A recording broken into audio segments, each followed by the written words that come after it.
Hi, today I'm going to talk about something really personal to me, and it's the reason I started making YouTube videos.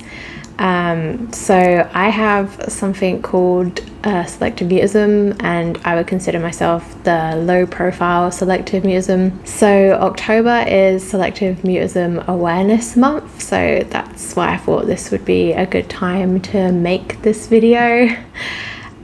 So yeah, I have notes in front of me because I know I will forget everything I want to say if I don't have them in front of me. So I'm going to be looking at my laptop next to me every now and then. Yeah, I'm just going to talk about my own experience with SM, I'm going to shorten it to, and how it's affected me, and just, yeah, my own history with it, I guess. So I just want to stress that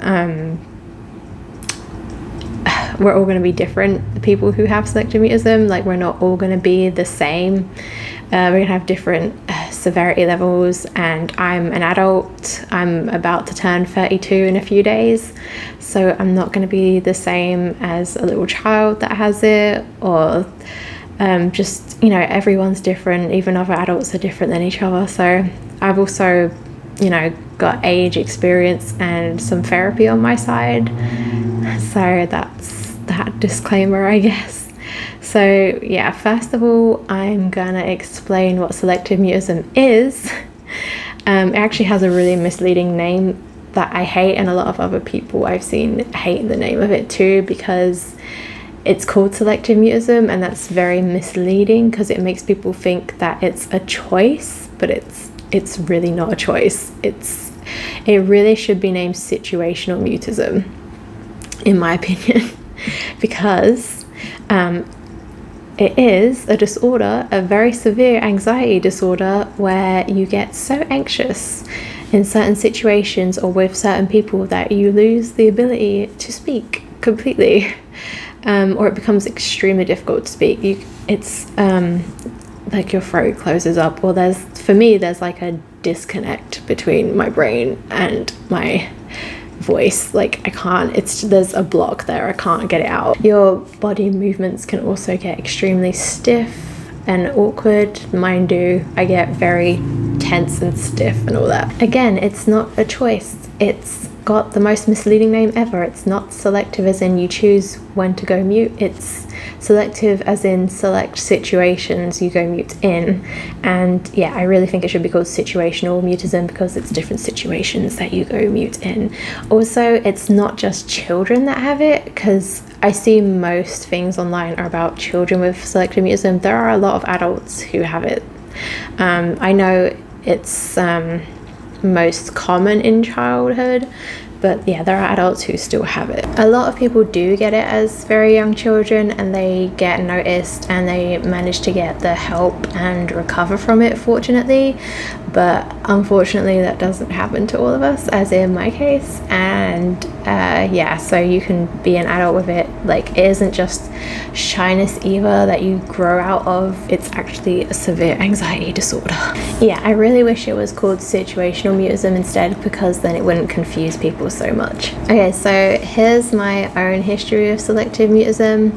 I've always had very severe social anxiety for as long as I can remember. As a young kid, I was always extremely quiet at school as a little kid. Always had it in my reports: Sarah needs to speak up more, Sarah doesn't raise her hand, Sarah doesn't talk enough. But I still spoke enough to get by for the most part in primary school. It was when I went to secondary school that it went. But it wasn't until I was 14, that's actually when I would consider full-blown selective mutism, is when I turned around 14 years old. I know that's late compared to a lot of people, but I have seen other people get it in adolescence, puberty too, like me, even though it's the more atypical case. For some reason, when I turned 14, I found that I suddenly couldn't talk to new kids that I was introduced to at school. There was even one girl who I would talk to her fine outside of school, but then as soon as we got into the school grounds, I couldn't talk to her anymore, and I would avoid her because I couldn't take her noticing the contradiction there. I remember sitting in certain lessons and the teacher would tell us what to do, and if I got confused or didn't understand what they wanted us to do, I would be screwed because I couldn't ask anyone for help. Even the person next to me, I would just have to look around and try and guess what they wanted us to do.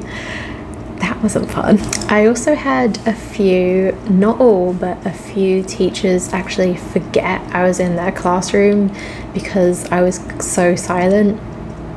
Like, they would hand out workbooks or worksheets to everyone except for me, because I would oftentimes be sat alone as well. So they would hand out books to everyone or sheets to everyone except me, and then because I couldn't speak to them, I would just be stuck there with no idea of what to do and no book to work from or anything. So a lot of times I was just sat there doing nothing without being noticed. So that was not fun either. I ended up very isolated and sitting alone in a lot of lessons. Luckily I wasn't 100% alone though, because I had already made friends at the same school before I had actually fully developed the SM, because I developed it when I was 14, but I'd already been at the school for a couple years by that point.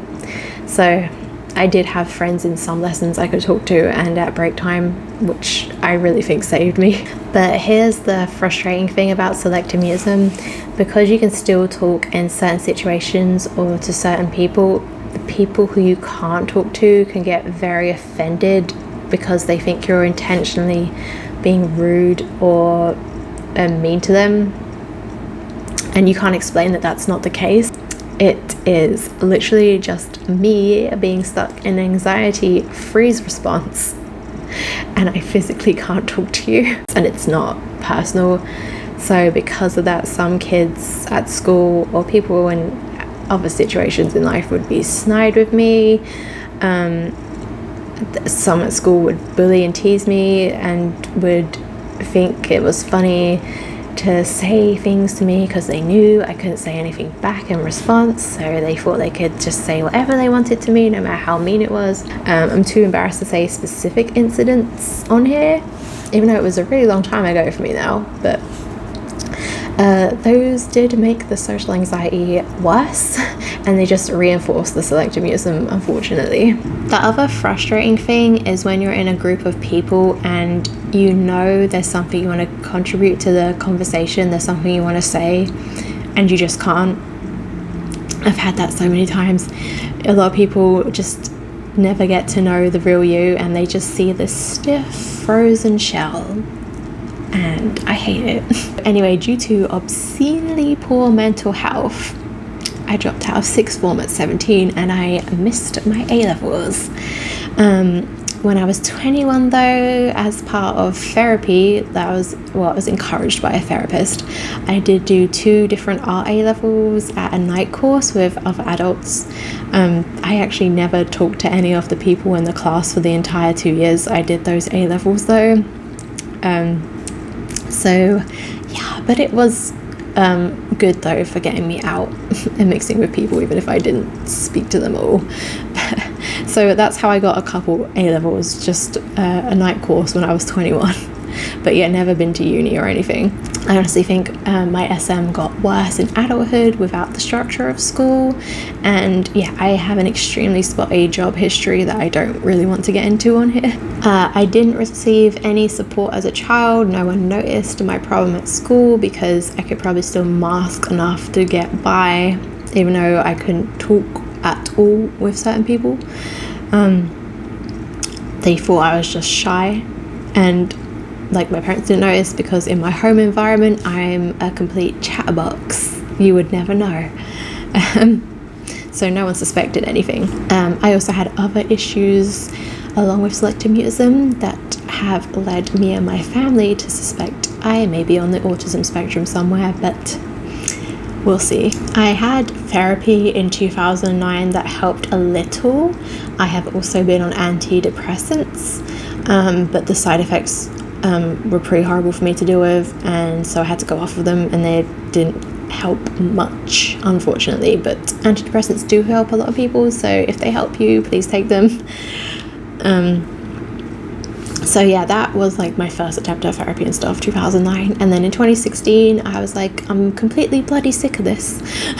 And I went back to my GP and I handed her a big written note, because I couldn't say it to her, of help please, I need help, please help.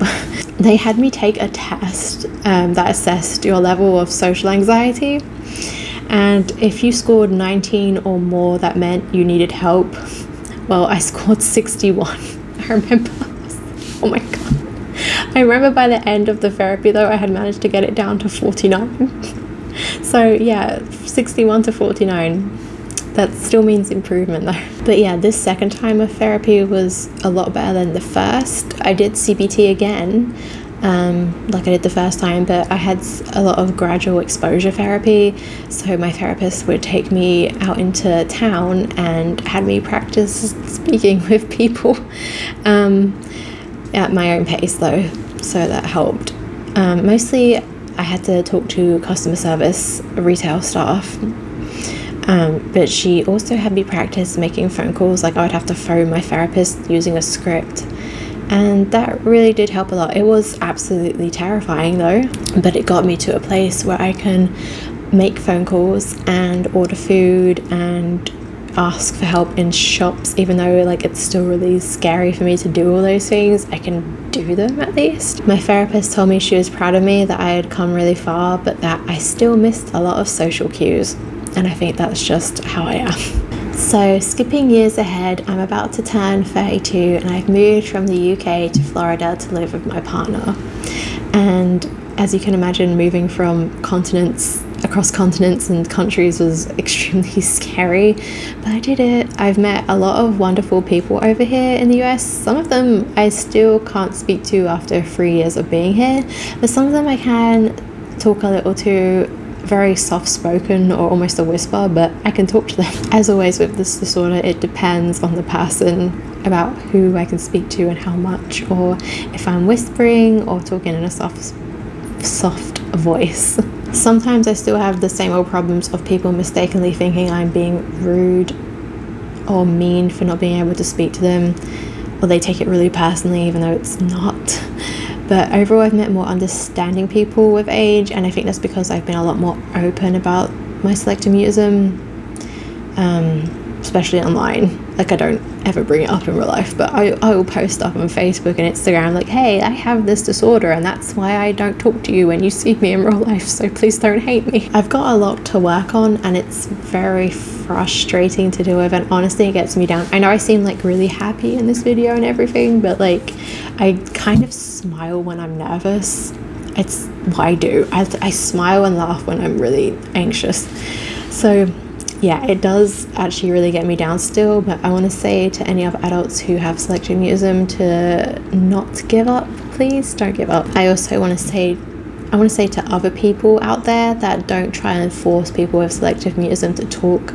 It will just make them feel worse and it will make them less able to talk. It's the pressure of being expected to talk that makes you freeze up. So trying to force it will make it completely worse. Snide comments about how quiet someone isn't encouraging. If someone with SM does manage to talk to you, don't make a sarcastic comment about how you're finally talking. Also, don't make a really big deal out of it like the other way where you're like, wow, I love your voice, oh my god, you're talking, wow. Don't do that either, because you just put in more pressure back on the person and making them the center of attention when it's the last thing they want. Just be casual and continue the conversation as if it's normal for them to talk to you. That's honestly the best thing you can do. Also, don't ignore people you notice don't talk. Like, try and include them in stuff. I think that's for me though. I appreciate when people try and still include me and stuff, even if I don't talk to them, because then I know like it makes me feel safer, and like maybe I could eventually talk to them maybe with a lot of time. That's the most encouraging thing to do, I think. The whole reason I made my YouTube channels is to carry on my exposure therapy, especially during COVID-19 lockdown. I haven't been able to socialize with anyone this year at all. I've just not seen anyone since March, actually, apart from my partner. So yeah, that's been very detrimental. So yeah, the YouTube channels I have are very helpful with continuing the gradual exposure. Also, filming videos is just plain fun for me. I love filming videos. I've always done that since I was a little kid with the old video cameras from the 90s. I love filming stuff. So yeah, it's just a really fun hobby for me anyway. And yeah, I've got my ASMR channel to help people with anxiety relax, because I love ASMR and it helps me. And I have this art/random vlog channel, whatever you want to call it. And to answer how can you put yourself out there if you have such bad social anxiety and selective mutism, well, it's because right now I am completely alone in this room and just with this camera, and I am in full control and I can edit this video. So I don't feel the same pressure as when I'm socializing in real life. Socializing in real life is too unpredictable. YouTube is still really scary though. I've wanted to delete my videos so many times. I've been really tempted to do that. But I think getting into my 30s now, I'm starting to care a bit less. I don't know. It is honestly still terrifying though. I'm also terrified of people I know in real life coming across my videos and seeing me talk normally when I don't talk to them in real life. Like, it's horrifying, the thought of them seeing me in this context talking normally, but then with them I'm just like, and yeah, I'm still putting the videos up. So I think I think it's just my age and I'm just fed up. Like, I'm just fed up, so I'm still doing it anyway. I also just want to stress again that this is my own experience and not everyone with selective mutism will be like me. I will not be the same as the little child who has it. We all have our good days and bad days. We all have our different freeze response triggers. So not all people will go mute in the same situations as each other. Some people would never, ever be able to put a video on YouTube, and I understand that. There's a ton I haven't covered today about my own experience, a lot of little details, complexities, and there's stories I've skipped over. So this video is a summary, even though I don't actually know how long this is going to be after editing. Thank you for watching though. If you have any questions, feel free to ask me in the comments. I cannot diagnose you though. Go do research and get help if you possibly can. Yeah, thank you for watching, and